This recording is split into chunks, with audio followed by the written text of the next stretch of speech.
Ladies and gentlemen, welcome back to the Indie Zone. My name is Kathy. The Idaho State Police has just released hundreds of pages of documents from their investigatory files related to the investigation into the crimes that occurred on November 13th, 2022 at 1122 King Road in Moscow. One report that I would like to call to your attention at this time is entitled an EVD Report, Idaho State Police. The report's date is December 12th, 2022.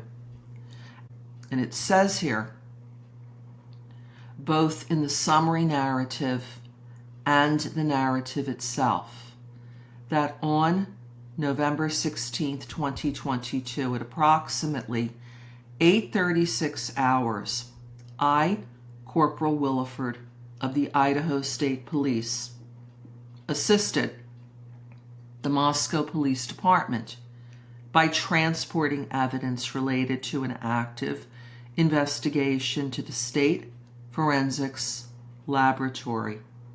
And if we go to the narrative section, paragraph 2, it reads, I signed for and received one item from Cassie Macy of the Moscow Police Department, and item 11, Sheath, in a sealed brown paper bag. I contacted Corporal Turrentine and informed him of the assignment and asked for his assistance. I transported the evidence south and met with Corporal Turrentine at the Idaho Transportation Department shed in New Meadows.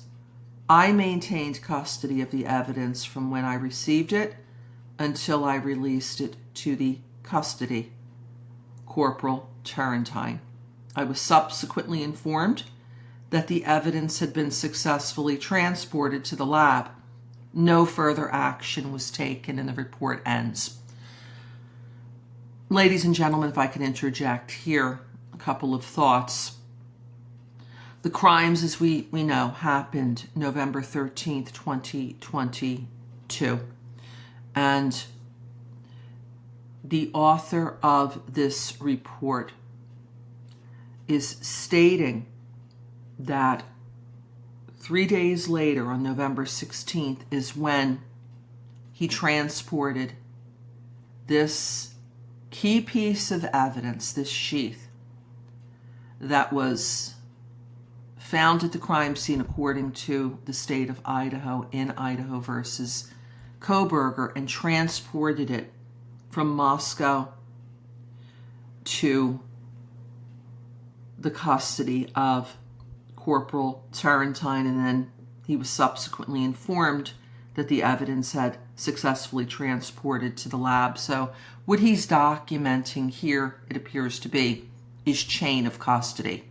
Moscow, he takes this sheath. He's saying here he maintained custody of this important piece of evidence.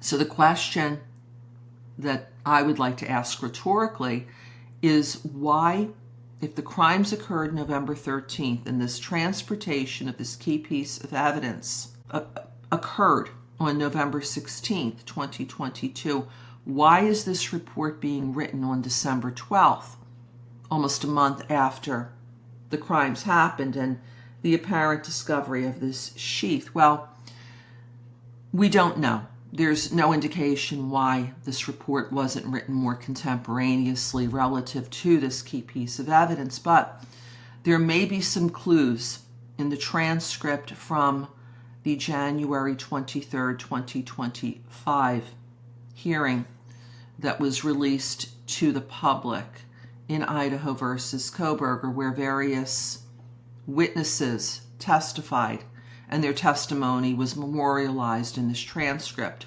One was Leah Larkin, and she is a genealogist, as she testified at hearing. She stated in her testimony regarding the testing of this sheath, that it had been the task of Otham's labs in Texas to conduct testing. And then, on or about December 10th, 2022, that Otham was told to stop, and then it was the feds who continued on with testing. 2 days later, this report is written to memorialize what happened several weeks before. Again, there is no explanation in this report why the report was written on December 12th, 2022. If you have any comments, any thoughts, any opinions on the matter, please leave it here. Until next time, this is Kathy. Thank you for joining us here today.